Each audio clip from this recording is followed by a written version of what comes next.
And যুক্ত দুটি subject এর একটি পজিটিভ ও অপরটি নেগেটিভ হলে প্রথম সাবজেক্ট অনুযায়ী ভার্ব বসে। যেমন you and not Rashid have done this.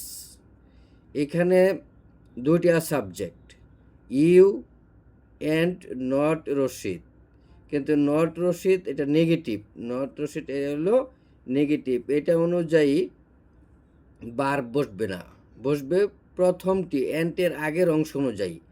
এন্টের আগের অংশ যেহেতু পজিটিভ মিনিং দিচ্ছে, তাই এন্টের আগের অংশ অনুযায়ী এখানে ভার্ব বসবে। তাই এখানে ভার্ব ব্যবহার করা হয়েছে ইউ হ্যাভ, ইউ হ্যাভ। পরেরটা দেখো, এখানে আছে Mahbub and not I is to blame. এখানে সাবজেক্ট দুটো দেওয়া আছে, মাহবুব অ্যান্ড নট আই।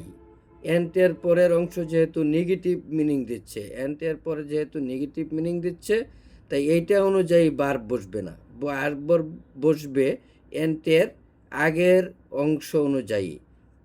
তাহলে এইখানে ভার্ব হয়েছে ইজ, তাহলে যেহেতু মাহবুব থার্ড পারসন সিঙ্গুলার নাম্বার, তাই এইখানে ভার্ব হয়েছে ইজ, ইজ বসাতে হবে, নতুবা ওয়াস বসাইতে হবে। পরে দেখো, ইজ ইদার নিদার সাবজেক্টের পূর্বে বসলে ভার্ব সিঙ্গুলার হয়। ইজ ইদার নিদার সাবজেক্ট এর পূর্বে বসলে ভার্ব সিঙ্গুলার হয়। যেমন ইজ অফ দ্য বয়েস ওয়াজ প্রেজেন্ট। এখানে অফের আগের অংশে ইজ আছে, ইজ অনুযায়ী এখানে ভার্ব বসছে ওয়াজ, এখানে ওয়াজও বসানো যাবে, ইজও বসানো যাবে। পরে either of them is guilty, তাহলে অফের আগের অংশে আছে ইদার, তাহলে ইদার অনুযায়ী এখানে ভার্ব বসাতে হবে, ইজও বসানো যাবে, ওয়াজও বসানো যাবে। পরে neither of the girls is pretty, এখানে অফের আগের অংশে আছে নিদার, তাহলে নিদার অনুযায়ী এইখানে ভার্ব বসানো যাবে, এখানে ইজও বসানো যাবে, ওয়াজও বসানো যাবে।